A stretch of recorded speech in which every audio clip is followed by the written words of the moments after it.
Assalamualaikum warahmatullahi wabarakatuh. Perkenalkan, nama saya Farah Nabila. Di sini saya akan menjelaskan materi tentang sejarah pembaharuan Islam. Langsung masuk ke materi ya. Secara garis besar, sejarah Islam terbagi ke dalam 3 periode, yaitu periode klasik, periode pertengahan, dan juga periode modern.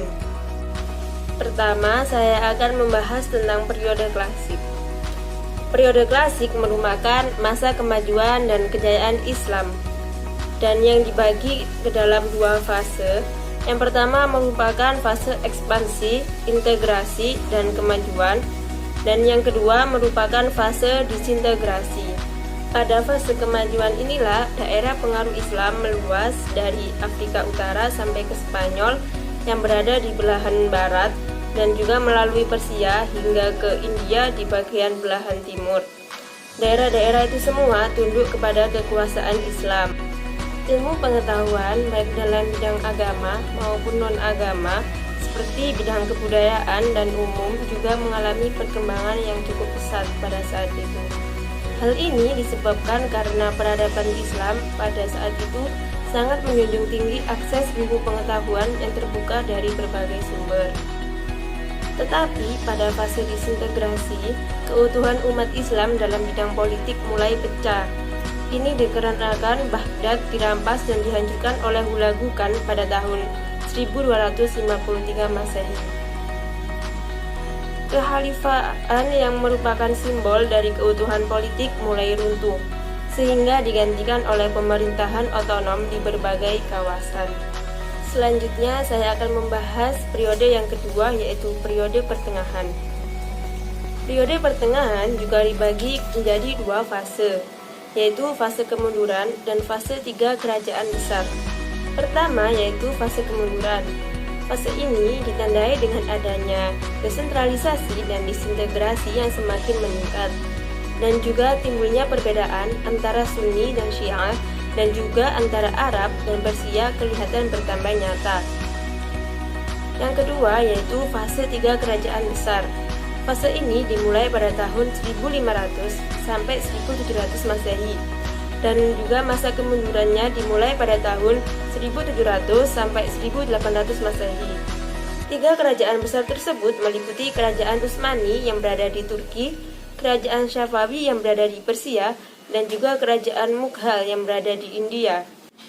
Penyebab terjadinya kemunduran Islam pada abad pertengahan yaitu: pertama, tidak menjaga wilayah kekuasaan yang luas dengan baik.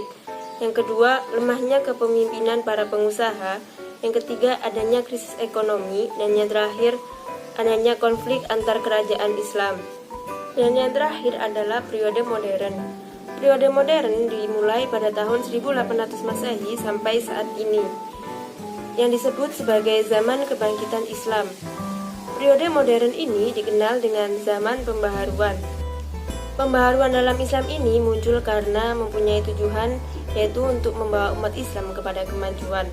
Sebab pada periode pertengahan, umat Islam sudah tertinggal jauh di belakang peradaban barat, baik dalam bidang pendidikan, pengetahuan, sosial, maupun bidang-bidang yang terkait dengan politik, budaya, dan teknologi, semuanya mengalami kemunduran.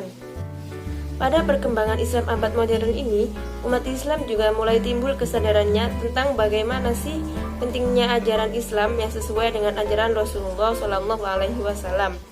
Karena umat Islam dinilai sudah jauh dari ajaran Rasulullah, sehingga mengakibatkan terjadinya penyimpangan-penyimpangan dari sumber asalnya, seperti mempercayai kemusyrikan, mempercayai tahayul, perdukunan, dan lain sebagainya.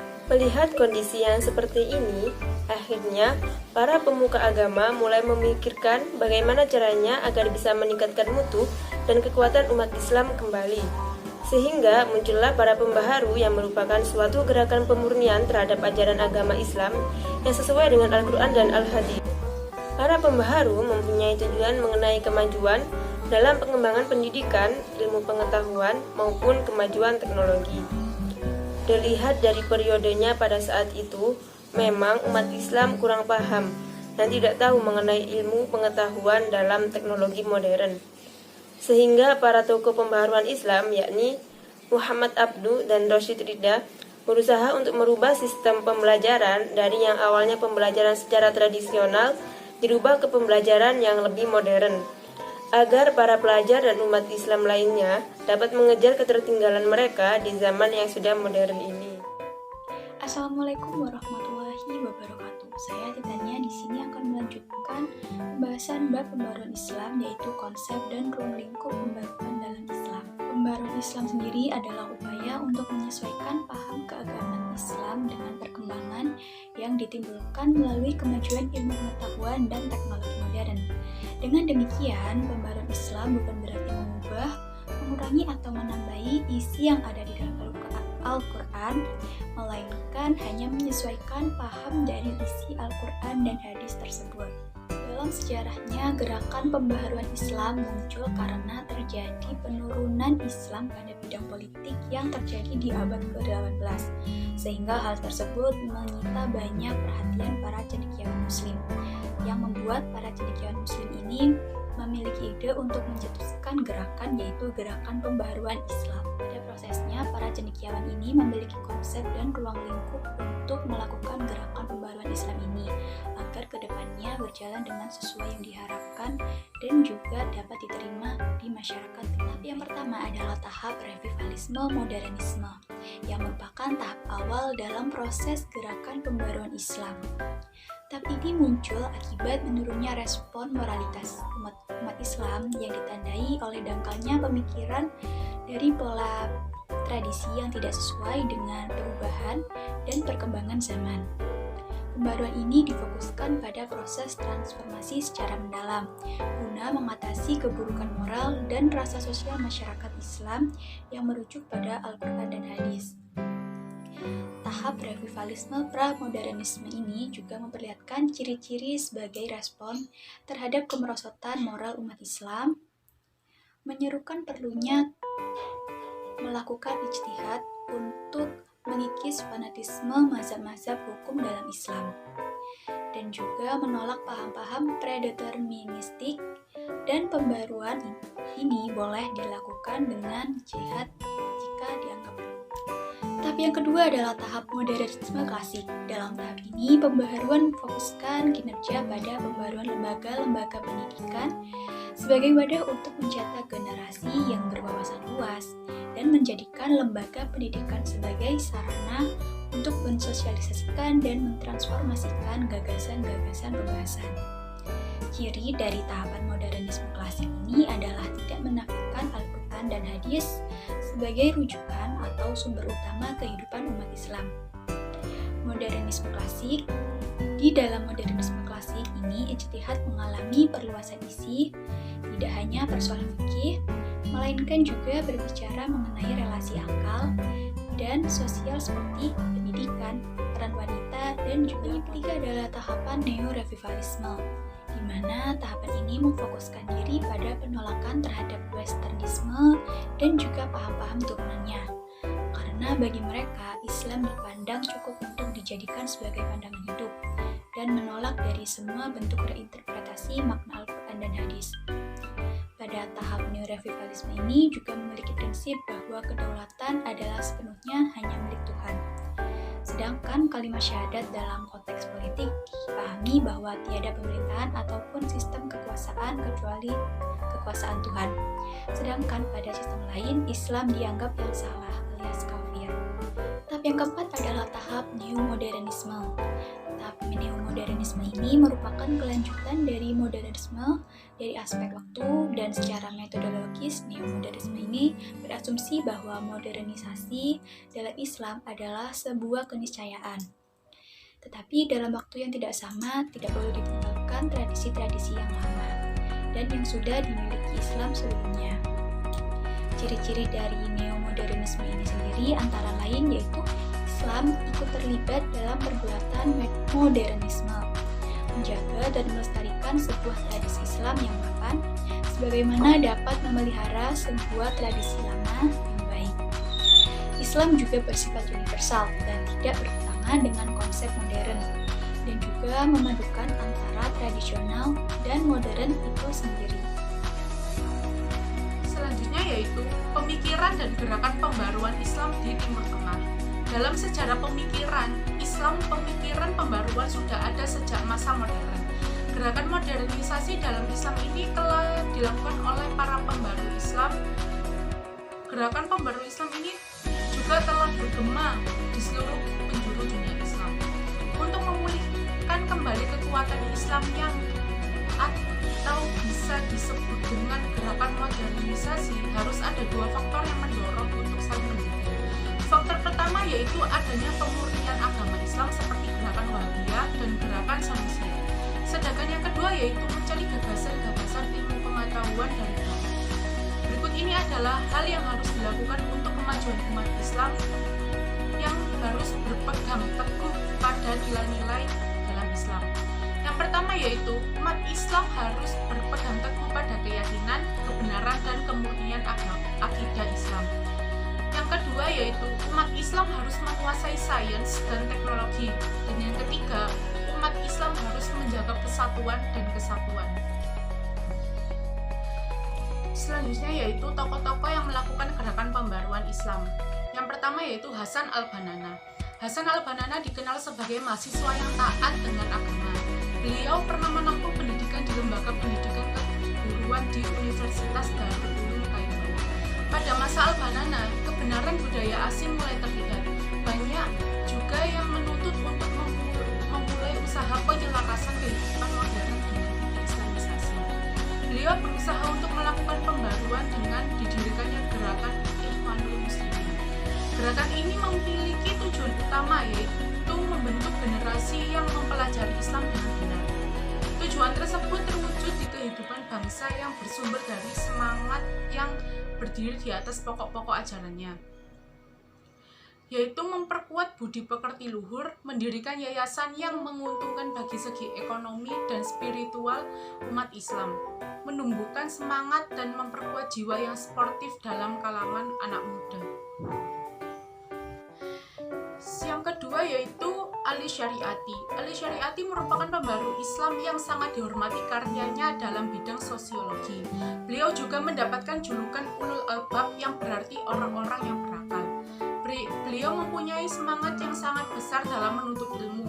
Beliau tidak hanya menuntut ilmu di sekolah saja, tetapi juga di luar sekolah. Beliau juga mempelajari bahasa Arab dan bahasa Perancis.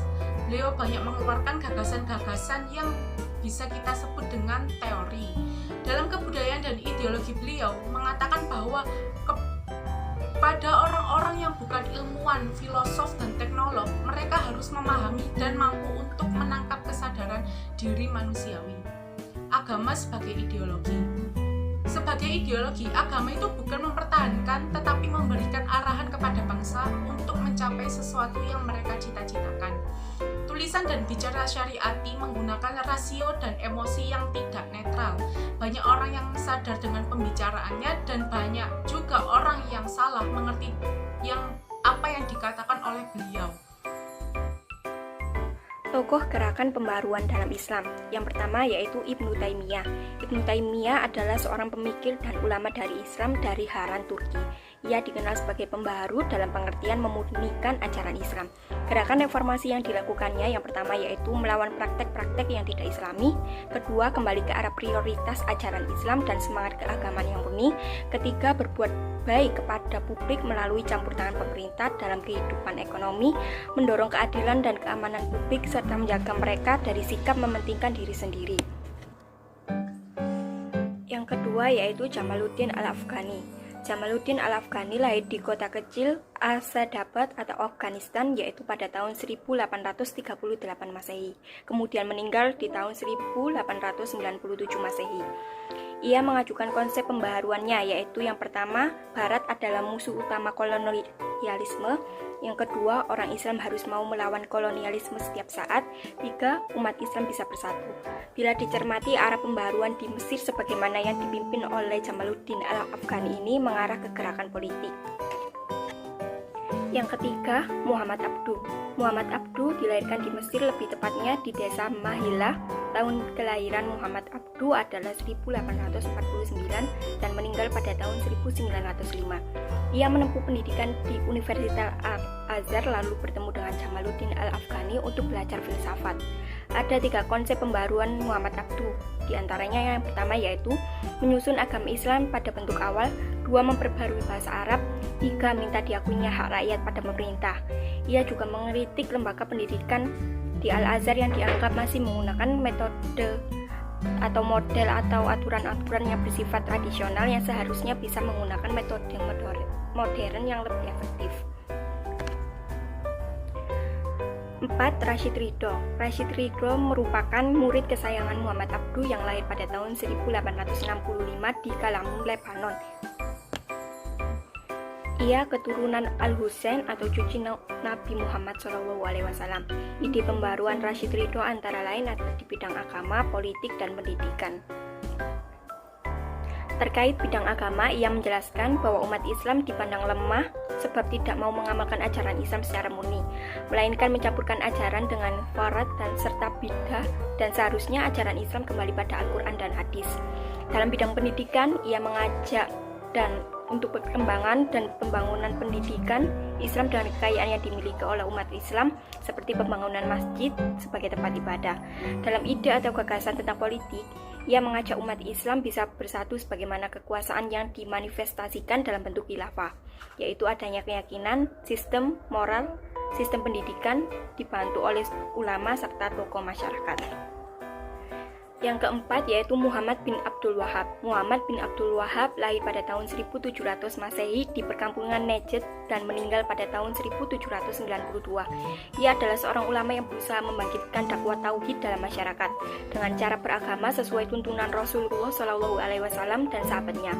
Muhammad ibnu Abdul Wahab dikategorikan pemikir karena metode dakwahnya. Ia cenderung mengakukan prinsip salafiyah, yaitu mengajarkan syariat Islam secara murni tanpa adanya tambahan dan pengurangan.